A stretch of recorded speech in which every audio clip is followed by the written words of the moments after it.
Okay, so more from Veracity Life, as well as, I don't know if you can see my banner, Disruptarian Radio, Disruptarian.com. So, AI is great for so many reasons, right? Unless it totally kills off humans, which I've always warned about. And, I've always warned people to strategize the behavior of humanity as if though we're parents raising a child. That's AI. AI is just going to be super us, it's going to be like us, raised by us, influenced by us, but like super, better and more efficient and more strong and, intelligent, whatever. It's going to do everything we can do, but better, and it will do more, and it will do things we've never even dreamed of. But it, could wipe us out, or it could cherish and love us. Who knows?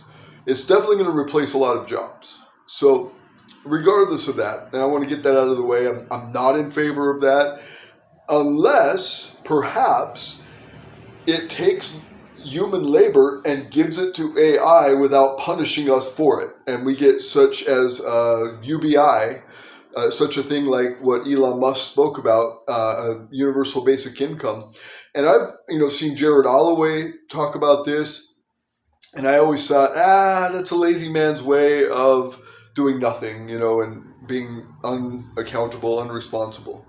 But Jared isn't that. He's always been a very responsible person, advocate for freedom, but shareholder, a wise statesman at a pretty young age. Now, him and I disagree on liberal politics a lot, and I've disagreed with Jared and other people about the UBI. I thought Elon Musk was kind of crazy for saying it. But the closer we get to the release of Optimus and other robots that are now taking human jobs easily, even domestic jobs, even whatever. So I've always, said that as long as it doesn't hurt humanity, maybe it's a good step for our species. But it will always be more powerful. It will always be stronger, bigger, better than us. So we have to just, realize that. And, like cannabis, for example, as I spoke about Jared Holloway, we worked at Sensible Washington as coordinators there. He was like the state coordinator, and he was good. We just disagree on policies or a lot of things, but now I'm seeing the reality that could be something pretty amazing. All right, and scary always. Humanity, life in general is just scary. So anyway, beyond that topic, and I just wanted to mention that real quick before I talk about this new thing. I'm not releasing the name or the specifics, but it's a kill switch. This is for Veracity Integrity and veracityintegrity.com, based in Utah. So this is a kill switch that I think a lot of people wish they had. A lot of people have made and used. A lot of journalists and politicians have a little kill switch, usually in their phone or pager or whatever, that will trigger a release of documents, a release of the ultimate truth, a release of their deepest, darkest secrets. Like Julian Assange, he's talked about it forever, and he's got one, and a lot of people have them. But I want to do an open source kill switch, right, that will release all this information, protected by a complex but simple to implement and simple to use password authentication system, but dual layer, and it's built in to your skin somewhere. You can tuck it into a muscle. You can tuck it into a lot of places. But, somebody would offer a surgical procedure to insert it, just like they do subdermal piercings, or I've always wanted to place gold right here underneath my skin as just treasure, it's just something worth something if I need it. Worst case scenario, have about 80K or more of gold right there, 80K or more of gold right here. But it would be subdermal, and it would be a kill switch that would, work without a battery, well, maybe with a battery, but with a battery that, has the longevity of a human life at least. But, and it can be programmed in different ways, and it's secure. It has a multi-layer security system. But, just because I believe in these truth things, like if I was a journalist that was controversial, maybe I am, but I'm not well known. I was very, very shut down by the shadow banning and the big tech censorship that they testified to in Congress and admitted to, even Zuckerberg, Jack Dorsey, they all admitted to it. So I was shut down. I was getting about 31 million views a month in 2018, and that dropped after I got warning on my Twitter account, and it went from 31 million to 33 million. Actually, there was 1 month that it went all the way down to 30,000. But or if I was risking something political, I always advocated for cannabis, especially in places like Utah.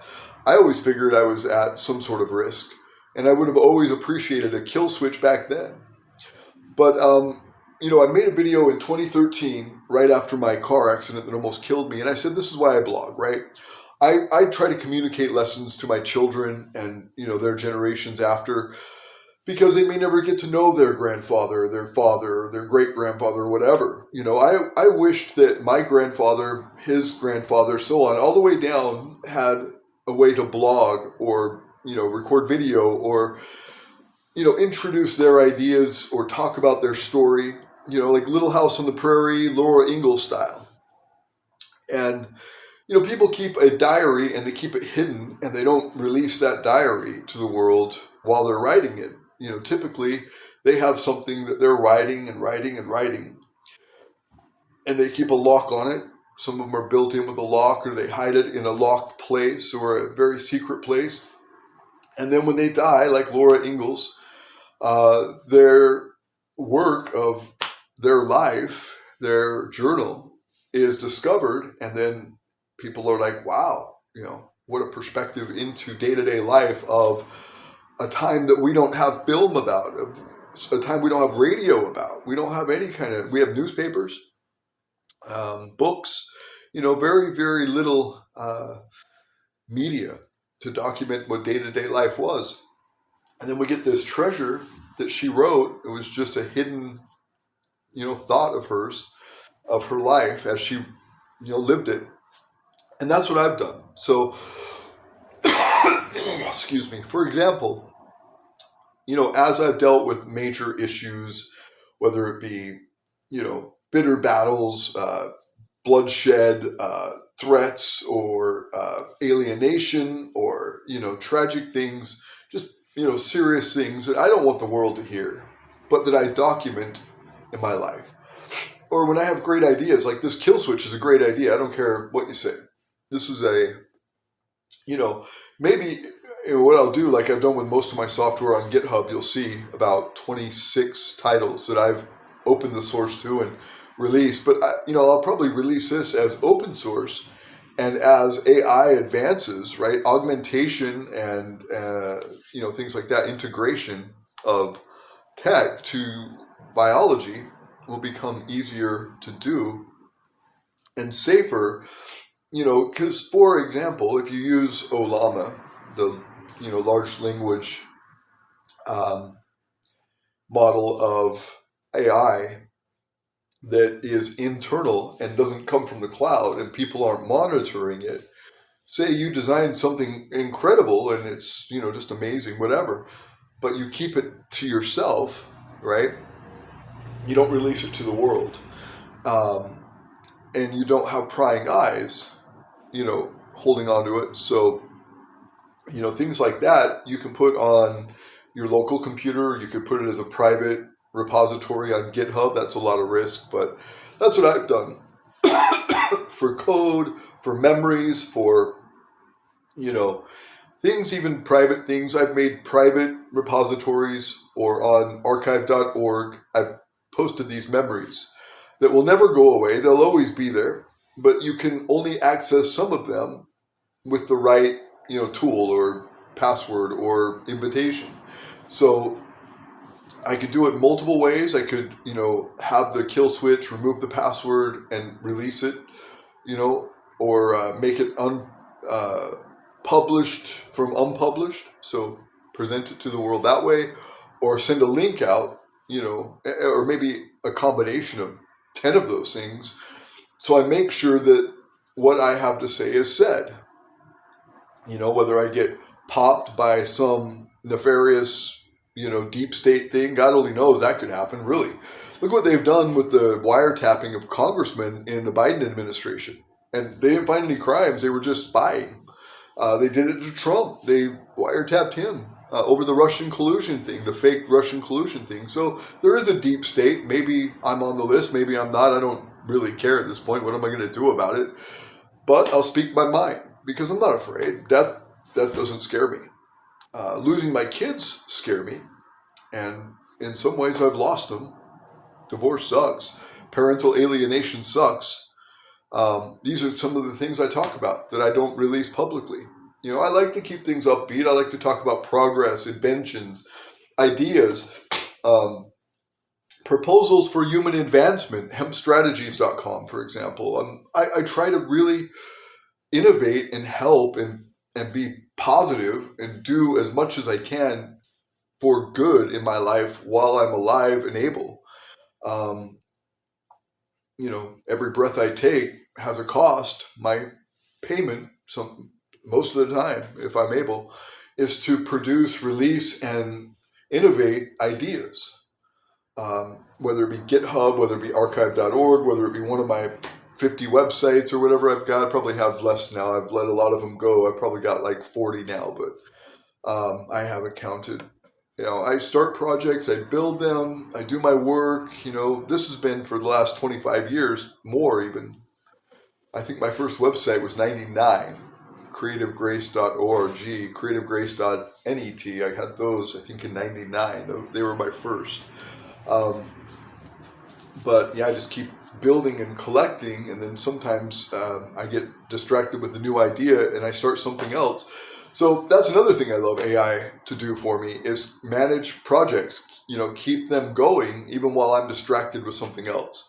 Because I get going and going and going, and then I get distracted.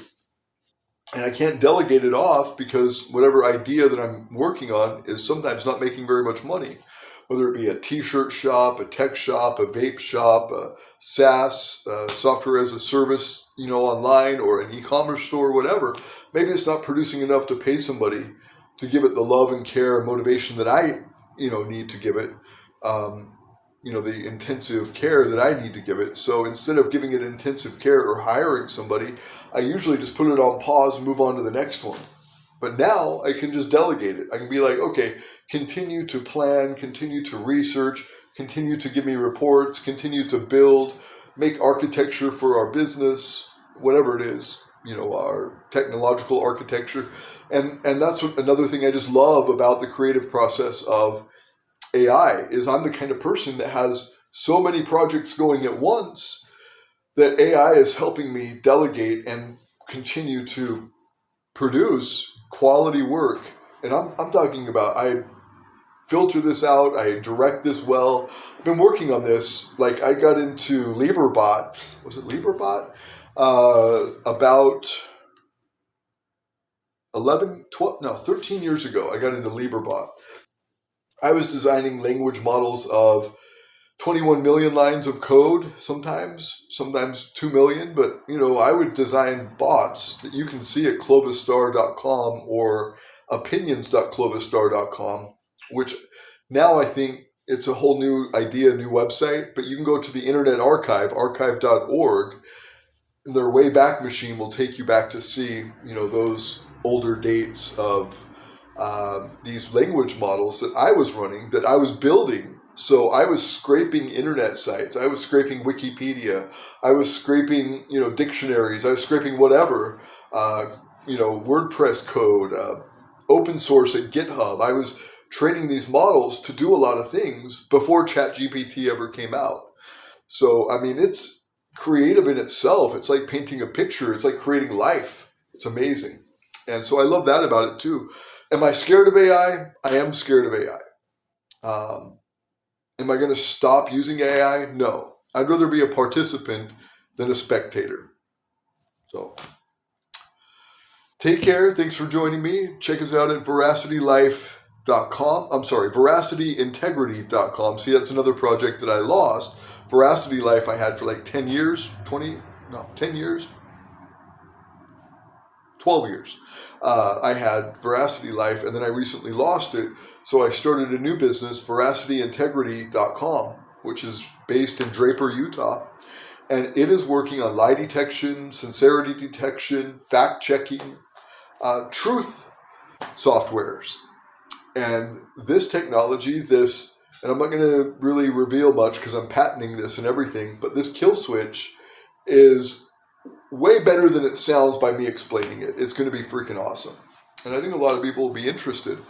I would be interested in, allowing tattoo shops, piercing shops to, insert that, but it would require some sort of a certification or training, but it would be, interesting. Anyway, we'll see how it goes. Thanks for tuning in. This is Ryan tuning out.